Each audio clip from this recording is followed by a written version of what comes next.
Great to have you on, Louise. So Louise, today we're going to wind back the clock, obviously share your story, but if you can first let us know a little bit about, I suppose, what you were struggling with before we met. Oh God, Alex. I guess struggling with weight, just like a lot of us. I've been heavy most of my life, did slim down as a youngster, as most of us do, and then children and all the rest of it came along. Perimenopause hit early. That was fun. And I was working an incredibly stressful job and was probably soothing myself in not helpful, not very healthy way. And as I work for the NHS, that wasn't ideal. But I suspect I'm not the only one who does that. And then sort of around the lockdowns, we had the most torrid, awful bereavement that kind of knocked the wind out of my sails, and I completely and utterly lost my way, and I kind of ate and drank my grief. And over the course of 18 months, pushed my BMI up to 41 and was deeply, deeply sad, and had got to the point of, wasn't a very good place. Pulled myself out of it, went, all right, come on now, better than this. And I thought I'd lose some weight. Discovered this. What did you try, first of all? Intermittent fasting, followed by intermittent fasting, keto. Yeah. Lost a lot of weight, but by God, I was not in a very good place with that either. I got sadder and sadder and hungrier and hungrier. And I lost the weight, don't get me wrong, went on holiday for a couple of weeks, relaxed. Guess what happened? My body went, oh my God, there's food. Yeah. And got home and continued to eat and try and, I guess, just replace everything I'd missed. And in the space of 2 months, had gained 4.5 kilos. Nice. And that. Back on. Oh my goodness! I'm just going to turn you up, Alex, because I can't hear you, my love, somehow very well. But your face is saying it all. And yeah, I was just so sad. I just thought, I had this deep sense of shame. I hadn't been able to keep my little boy alive. I hadn't managed to keep the weight off. I mean, what was the point? There's just no point. And then this Irishman popped up on my Facebook feed, as he does. I'd never come across you before. Who was he? And I kind of prodded my iPad and it went to a message, and then this person was talking to me, and I was like, oh, this is a bot. I'm sure this is a bot. And I think I was a bit horrible towards you. I was a bit like, who or what are you? I'd like to know who I'm talking to, please. Yeah. And actually, no, there was a human at the end of it, and that was you. I hate bots as well. I can't stand them. That's why everything we do is with people, not with bots. But I'm in the same boat. Yes, for sure. And look, Louise, like, if you were to have given up and have not tried, there's an awful lot of people who don't understand, what you went through. And the fact that you have had the courage to not give up, to keep fighting, and it is nothing short of admiration I have for you. And I've not just that, I've seen you also helping other people in the masterminds. You're passing on and you're helping them by sharing what you've learned and what you've been through. And that's testimony to your character, Louise. It's absolutely amazing. Thank you. I'm learning to take compliments. So thank you.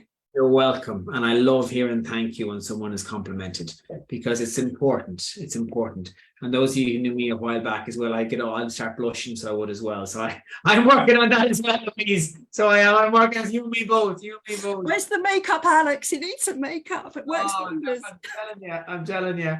Well, there's loads of people here, loads of people commenting. Very courageous from Carolyn.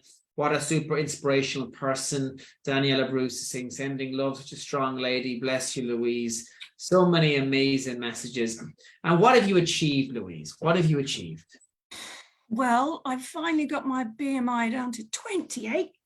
Yes. Wow, from 40. 41. 41 down to 28. Yes. Thank you. Nice. I've lost all that weight I regained. My tummy, I've lost 20 centimeters off my tummy. I actually had to get the calculator out to work that out. I was like, are you for real? Are you really? So yeah, amazing. What's it like in clothes? What's it like in terms of clothes? You've closed down down a couple of dress sizes because it was all around my, well, I carry my weight around my waist and around my back. I have these I had these horrible skinny legs, and I've actually grown muscles on my quads. It's amazing. And again, it's not about being skinny, it's about being strong, being able, being around, being a role model, all these things. Yeah. Definitely. Absolutely. And what makes you think it's not short term, actually? What makes you think you're able to maintain this now? Because TSD is not, it's not a diet. The whole package is what you need to learn to be sustainable. It's mind, it's mindset. It's about developing healthier behaviors. It's taken me nearly 50 years to have abnormal coping behaviors around food and alcohol, and with gentle guidance, thank you, Fra, you are a saint, just gently pushing and nudging you in the right direction is what makes it all the difference, and that's what makes it sustainable. I've just got through a big anniversary, and I was okay, and it was only because my brain is where it needs to be, and I didn't turn to food or alcohol to cope with that incredibly big emotion. And that's why it's sustainable. And that must make you feel so powerful. Do you know it does? I feel in control again. I feel like me again. I can laugh again, Alex. Oh, I didn't think that would happen. That's made my day, you saying that. That's my day, you saying that. And Louise, it's so great to have you on here. And there's so many comments, and I'm desperately trying to hold it together. So yeah, I'm speaking to you. I'm really fighting to hold it together. But I'm just really proud of you. And obviously so Francis is as well. Francis is incredibly proud of you. And honestly, like, the word inspiration doesn't do it justice. And what would you say to someone who, you're very welcome. You're very welcome. And what would you say to someone who has been through an awful lot, seems to have had one thing after another thrown at them from life? What would you say to someone who has been through some very tough times and is starting to give up on themselves? Believe in the value of the what if. Yeah. What if you can get through this? What if you can be the person you want to be or you ever used to be? What if you can walk into a gym and actually do some exercise in the gym? Believe in the value of the what if, because I can assure you, that's what you said to me. What if it works? It works. What if it works? People say, what if it does? What if it does? Yeah. What if it can do? And it has, and it does. What if you can have a BMI of 20? Yeah.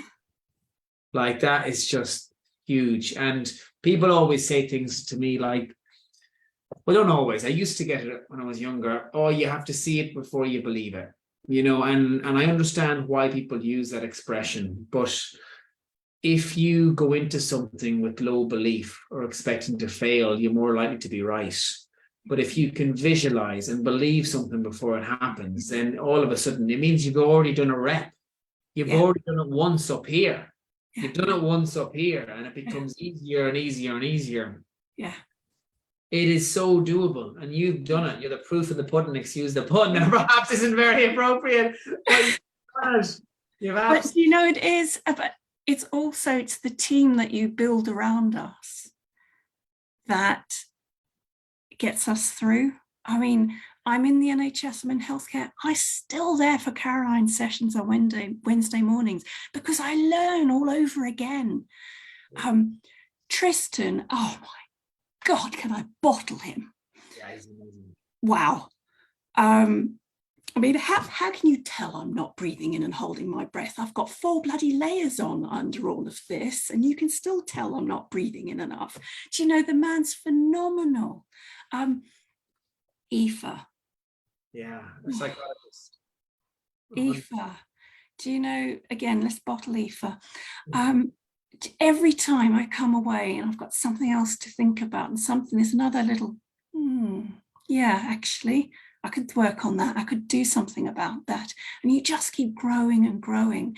And you're surrounded by kindness, by people, both here, you know, on our inner circle, especially, but you're surrounded by kindness, people who genuinely believe in you and want you to achieve. And we don't get enough of that in life. I really believe that.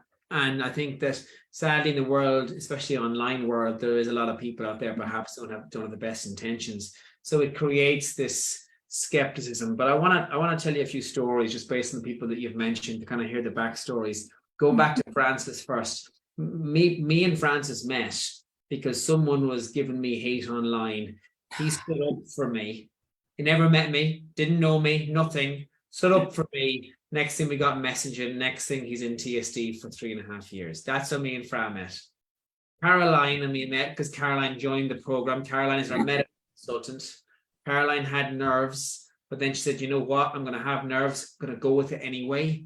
And when my beautiful wife, Babs, very tragically lost her sister 2 days before our wedding last year, the person who we turned to was Caroline. Because of Caroline's experience, she was able to give us insights that we wouldn't be able to get from anybody else. Aoife prepared my sister through some of the most difficult mental health struggles that she's ever been through. And my sister Danny is now a world champion in terms of MMA. She is phenomenal, Danny. Well, bloody hell. What? Sorry, last week. What an inspiration. Thank you, Danny and Alex, for sharing that. Bloody hell. And touch wood, Danny's coming to Tough Mudder. Touch wood, touch wood, touch wood. And then who else did you mention? You mentioned Tristan. Tristan, yeah. I first went to Pure Gym. I started in Edinburgh. I just arrived, first ever PT job. Tristan took me under his wing, showed me the ropes, and is still my trainer. Yeah. And it's still my trainer. So these are the people that we have around us. And like, it's not just the coaches, it's you, Louise. It's everyone in the inner circle. It's everybody else who's backing each other up. Like so many, Catherine, Sashi, Deborah Hunt, Denny Phillips, Mel, so many incredible ladies, Alison Armstrong, who are just building other people up all the time. Well, Deborah got me ready for this today. Thank you, Deborah. Oh my God, Deborah, thank you. Well, look, let's scroll over here to see all this. So Nikki Frowen, Hayley Pope, so many incredible people here commenting. Sheila McIntyre. Again, go back, listen to these, Louise, because these are the people who now are getting that lift from you, from what you've done. And what will be the final words you'd say to someone who has nerves and has self-doubt? People don't doubt us anymore, but they doubt themselves. What are you waiting for? Stop doubting yourself. Get on. You can do it. I can't say much more than that because I truly believe in it. So well said. So well said. And I really agree with you. I really agree with you, because if we don't try, we'll always fail. I can take a slip, I can take a knock, but I cannot take a what if or a regret. Yeah. What I want is a regret. So please, honestly, huge round of applause for you. You've been absolutely brilliant. You've been brilliant. Thank you for coming on. And please go back if you can reply to some of them comments. I know you'll make them ladies' days if you can. And Louise, like, look where you are now. And a BMI 25 is around the corner. You know that. You've got it. You've got it. Louise, thanks a million. You have a wonderful life. Thank you, Alex. My pleasure. Bye-bye, everybody. Bye-bye, everyone. Bye-bye. Bye-bye. Bye-bye.